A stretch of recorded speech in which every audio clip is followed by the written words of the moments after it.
ಸ್ನೇಹಿತರೆ, ಅಜಾತಶತ್ರು ಯೂಟ್ಯೂಬ್ ಚಾನೆಲ್ನ ಮತ್ತೊಂದು ವಿಡಿಯೋಗೆ ಸ್ವಾಗತ. ನೀವಿನ್ನೂ ನಮ್ಮ ಚಾನೆಲ್ ಅನ್ನು ಸಬ್ಸ್ಕ್ರೈಬ್ ಮಾಡಿಕೊಂಡಿಲ್ಲ ಅಂದ್ರೆ ದಯವಿಟ್ಟು ಈಗಲೇ ಸಬ್ಸ್ಕ್ರೈಬ್ ಮಾಡಿಕೊಳ್ಳಿ ಮತ್ತು ಹೀಗೆ ಸಪೋರ್ಟ್ ಮಾಡಿ. ಜನ್ಮರಾಶಿಯ ಆಧಾರದ ಮೇಲೆ ವ್ಯಕ್ತಿಯ ನಡವಳಿಕೆ ಮತ್ತು ಜೀವನಶೈಲಿಯನ್ನು ಹೇಳಬಹುದಾಗಿದೆ. ಕೆಲವರು ಸೋಲನ್ನು ಬಹಳ ಬೇಗ ಒಪ್ಪಿಕೊಳ್ಳುತ್ತಾರೆ. ಆದರೆ ಇನ್ನೂ ಕೆಲವು ರಾಶಿಗೆ ಸೇರಿದವರು ಸೋಲನ್ನು ಸುಲಭಕ್ಕೆ ಒಪ್ಪಿಕೊಳ್ಳಲಾರರು. ಕೆಲವು ರಾಶಿಗೆ ಸೇರಿದವರು ಸೋಲು ಬಂದರೂ ಸದೃಢವಾಗಿ ಎದುರಿಸಿ ಗೆಲುವು ಸಾಧಿಸುತ್ತಾರೆ.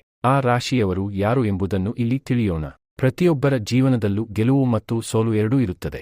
ಗೆಲುವು ಬಂದಾಗ ಸಂತೋಷದಿಂದ ಸ್ವೀಕರಿಸುವಂತೆ, ಸೋಲು ಬಂದಾಗಲೂ ಅದನ್ನು ಎದುರಿಸಬೇಕಾಗುತ್ತದೆ.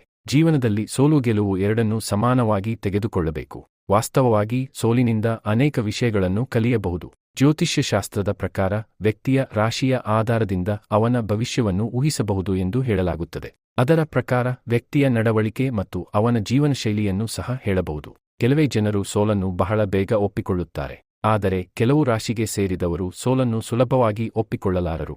ಇನ್ನು ಕೆಲವರು ಒಮ್ಮೆ ಸೋಲನ್ನು ಒಪ್ಪಿಕೊಂಡರೂ ನಂತರ ಆ ಸೋಲನ್ನು ಸದೃಢವಾಗಿ ಎದುರಿಸಿ ಗೆಲುವು ಸಾಧಿಸುತ್ತಾರೆ. ಅಂತಹ ರಾಶಿಗೆ ಸೇರಿದ ಜನರು ತುಂಬಾ ವಿಶೇಷರಾಗಿರುತ್ತಾರೆ.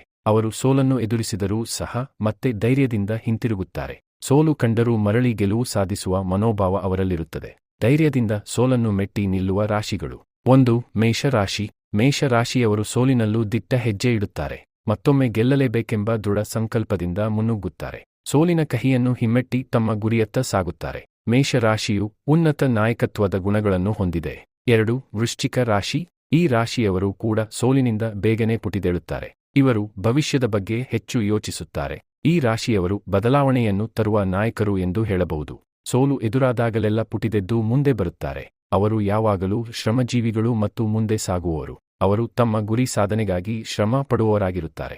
ಎಂತಹುದೇ ಕಠಿಣ ಸಂದರ್ಭವನ್ನು ಅನುಕೂಲಕರವನ್ನಾಗಿ ಮಾಡಿಕೊಳ್ಳಬಲ್ಲರು. 3. ಸಿಂಹ ರಾಶಿ. ಸಿಂಹ ರಾಶಿಯವರು ಕೂಡ ಸೋಲಿನಿಂದ ಬೇಗ ಚೇತರಿಸಿಕೊಂಡು ಗೆಲುವಿನತ್ತ ಧಾವಿಸುವವರಾಗಿದ್ದಾರೆ.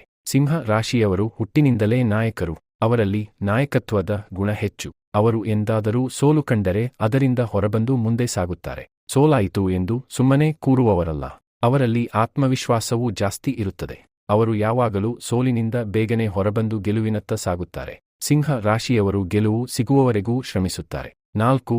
ಮಕರ ರಾಶಿ. ಮಕರ ರಾಶಿಯವರು ಕೂಡ ಸೋಲಿನಿಂದ ಬೇಗ ಚೇತರಿಸಿಕೊಳ್ಳುತ್ತಾರೆ. ಇವರು ಸೋಲನ್ನು ಬೇಗ ಮರೆಯುತ್ತಾರೆ. ಒಮ್ಮೆ ಮಾಡಿದ ತಪ್ಪುಗಳನ್ನು ತಮ್ಮಲ್ಲೇ ವಿಶ್ಲೇಷಿಸಿಕೊಂಡು ಅಗತ್ಯ ಬದಲಾವಣೆಗಳನ್ನು ಮಾಡಿಕೊಂಡು ಗೆಲುವಿನತ್ತ ಸಾಗುತ್ತಾರೆ. ಈ ರಾಶಿಯವರು ಖಿನ್ನತೆಗೆ ಒಳಗಾಗುವುದಿಲ್ಲ. 5. ವೃಷಭ ರಾಶಿ. ಯಶಸ್ಸನ್ನು ಸಾಧಿಸಲು ಹೊಸ ತಂತ್ರಗಳನ್ನು ಹುಡುಕುತ್ತಾರೆ. ಅವರು ಸೋಲನ್ನು ಕಂಡಾಗ ನಿಜವಾಗಿಯೂ ದುಃಖಿಸುವುದಿಲ್ಲ. ಬದಲಿಗೆ ಅದರಿಂದ ಹೊರಬರಲು ಹೊಸ ತಂತ್ರಗಾರಿಕೆಯನ್ನು ರೂಪಿಸುತ್ತಾರೆ. ಈ ರಾಶಿಯವರು ಕೂಡ ಯಶಸ್ಸನ್ನು ಪಡೆಯುವವರಾಗಿದ್ದಾರೆ. 6. ತುಲಾ ರಾಶಿ.